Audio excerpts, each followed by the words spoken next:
Hello student, मैं doctor व्रत कुमार और हम लोग पढ़ रहे हैं मानव भूगोल। मानव भूगोल में हमारा टॉपिक चल रहा है पर्यावरणीय समस्याएं व समाधान। इस पर्यावरणीय समस्या और समाधान के अंतर्गत हम लोग प्रदूषणों के बारे में पढ़ रहे हैं और अब तक हम लोग कई सारे प्रदूषण पढ़ चुके हैं। इनमें जल प्रदूषण, वायु प्रदूषण, ध्वनि प्रदूषण जैसे प्रदूषण हम लोगों ने पढ़ लिए हैं। और आज हम इसी में पढ़ेंगे हरित गृह प्रभाव, ग्रीन हाउस इफेक्ट। ये ग्रीन हाउस इफेक्ट क्या होता है और किस प्रकार से यह पृथ्वी के तापमान को परिवर्तित कर रहा है या तापमान को बढ़ा रहा है, वो हम इस टॉपिक के माध्यम से समझने की कोशिश करेंगे। जैसा कि हम लोग जानते हैं कि हमारे वायुमंडल में अनेक प्रकार की गैसें होती हैं। जब कुछ हरित गैसों में वृद्धि होने लगती है तो वो हरित गैसें सूर्य के तापमान को धरातल तक आने तो देती हैं, लेकिन वही तापमान पुनः वापस जब जाता है परावर्तन के माध्यम से तो उस तापमान को रोक लेती हैं, जिससे हमारी पृथ्वी का तापमान बढ़ने लगता है। फॉर एग्जाम्पल के लिए आप ऐसे समझें, जैसे कि उत्तरी अमेरिका में जो ठंडे प्रदेश होते हैं वहाँ पर कांच के कुछ फार्म हाउस बनाए जाते हैं। शीशे के फार्म हाउस इसलिए बनाए जाते हैं क्योंकि वहाँ तापमान काफ़ी कम होता है। थोड़ा बहुत जब वो सूरज निकलता है तो उसकी जो सनलाइट होती है वो उस कांच के फार्म हाउस के अंदर जाता है, प्रकाश सूर्य का, और फार्म हाउस का तापमान बढ़ा देता है, जिससे कि वहाँ पे कुछ सब्जियाँ या फूल उगाए जाते हैं। एक शीशे की विशेषता होती है कि वह किसी भी तापमान को अंदर आने तो देता है लेकिन उस तापमान को बाहर नहीं निकलने देता है। जैसे कि मान के चलें कि अगर कोई फोर व्हीलर गाड़ी को अगर आप धूप में खड़ा कर दें तो आप ये देखेंगे कि जब आप खड़ा करेंगे तो उस समय उस गाड़ी के अंदर का तापमान कितना है, और 1 घंटे के बाद जब आप उस गाड़ी में बैठेंगे तो आपको तापमान 8 से 10 डिग्री सेल्सियस बढ़ा हुआ मिलेगा। इसका कारण ये है कि उस खड़ी हुई गाड़ी में जो शीशे लगे हुए हैं उन शीशों से तापमान अंदर गाड़ी में प्रवेश तो कर गया है लेकिन वह बाहर नहीं निकला है। ऐसे ही ग्रीन हाउस गैसें होती हैं जो कि पृथ्वी के चारों ओर एक आवरण या एक मोटी परत बना लेती हैं, जो सूर्य के तापमान को धरातल तक आने तो देती हैं लेकिन यहाँ से वापस नहीं जाने देती हैं। वे हरित गैसें कौन कौन सी होती हैं हम देखेंगे। इसमें CO2, carbon dioxide, NO2, nitrogen oxide, CHO4 यानी मीथेन और वाटर वेपर, ये इन चारों को मुख्य रूप से हरित गैसें माना गया है जो कि तापमान को बढ़ाने में सहायक होती हैं। अब जब ये चारों गैसों की मात्रा बढ़ने लगती है तो पृथ्वी का तापमान स्वतः बढ़ने लगता है, लेकिन इन गैसों के बढ़ने के कारण जब इनके प्रतिशत में वृद्धि हो जाती है तो धरातल के ऊपर क्या क्या प्रभाव देखने को मिलते हैं। हरित गृह के कारणों की बात करेंगे तो इसमें कई सारे कारण हमें दिखाई देते हैं। जैसे कि खास करके पहला कारण है औद्योगिकरण। औद्योगिकरण का मतलब ये होता है कि हरित गृह बढ़ने का मुख्य कारण है औद्योगिकरण है।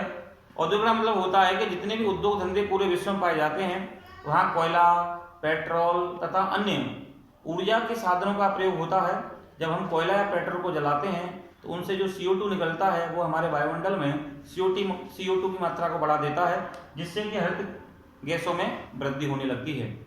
इसके अलावा वनों का विनाश। जैसा कि हम लोग जानते हैं कि हमारे जो वन होते हैं वो कार्बन डाइऑक्साइड गैस को ग्रहण करते हैं और ऑक्सीजन को रिलीज करते हैं। तो जब वनों का प्रतिशत कम हो जाता है तो कार्बन डाइऑक्साइड गैस हमारे वायुमंडल में अधिक मात्रा में बढ़ने लगती है, जिसके कारण हमारे वायुमंडल में CO2 बढ़ने के कारण पृथ्वी के चारों ओर एक परत या एक कवच बन जाता है। इसके अलावा देखेंगे जीवाश्म ईंधन। जीवाश्म ईंधन का मतलब होता है कि लकड़ी और कोयले को अधिक मात्रा में जलाना। अधिकांशतः देखा ये जाता है कि घरेलू क्षेत्रों में और उद्योग धंधों में कोयले और लकड़ी का अधिक प्रयोग होता है, जिसकी वजह से CO2 की मात्रा में वृद्धि होती है। वर्तमान समय में देखेंगे तो 80% के लगभग जो CO2 में वृद्धि हो रही है वो लकड़ी और कोयले के दहन के कारण ही हो रही है। इसी में है प्रभावित करने वाले कारणों में अगला कारण है इसी में फ्रिज व रेफ्रिजरेटर। वायुमंडल में देखेंगे तो हमारे जो AC और जो रेफ्रिजरेटर होते हैं उनसे CFC क्लोरोफ्लोरो गैस निकलती है, और वो क्लोरोफ्लोरो गैस जब वायुमंडल में आती है तो ये भी एक रूप से परत के रूप में बन जाती है, और ये हरितगृह में भी सहायक होती है। तो इसके मुख्य रूप से कारण है औद्योगिकरण है, वनों का विनाश है, जीवाश्म ईंधन है, फ्रिज व रेफ्रिजरेटर है, या CFC जो गैस इनके द्वारा छोड़ी जाती है। ये तो मुख्य रूप से हो गए हरितगृह के कारण। इसी में अगला है कि जब हरितगृह प्रभाव बढ़ जाता है तो इसके दुष्परिणाम क्या क्या हो सकते हैं। तो दुष्परिणाम देखेंगे, पहला तो है तापमान में वृद्धि। अगर हम लोग बात करें तो पूरे विश्व में CO2 की जो वृद्धि हुई है, CO2 में वृद्धि होने के कारण तापमान में वृद्धि हुई है। वैज्ञानिकों का मानना ये है कि सन 2050 तक हमारे वायुमंडल में लगभग 1 डिग्री सेल्सियस तापमान की औसतन वृद्धि हो जाएगी, और इस वृद्धि के होने से जो ध्रुवीय बर्फ होती है वो पिघल करके महासागरों में आएगी, जिससे महासागरों के जल स्तर में वृद्धि होगी। तो इसका दुष्परिणाम पहला तो यही है कि तापमान में वृद्धि हो रही है। वर्षा में वृद्धि होती है। वर्षा वृद्धि का जो मेन कारण माना जाता है कि जब टेम्परेचर ज़्यादा होता है तो जलवाष्प ज़्यादा होता है, जलवाष्प ज़्यादा होता है तो वर्षा भी ज़्यादा होने लगती है।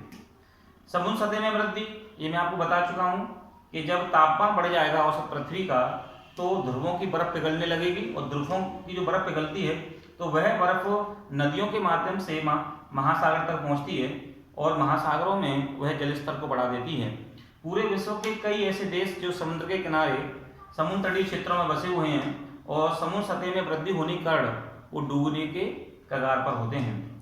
इसमें अगला है वनस्पति क्षेत्र में परिवर्तन। वनस्पति क्षेत्र में परिवर्तन का मतलब होता है कि जब तापमान में वृद्धि होने लगती है तो जहाँ वर्षा ज़्यादा होती है वहाँ पे मुख्य रूप से सदाबहार वनों में वृद्धि होती है। ऐसे क्षेत्र जहाँ वर्षा कम हो जाती है तो वह क्षेत्र मरुस्थलीय क्षेत्रों में परिवर्तित होने लगता है।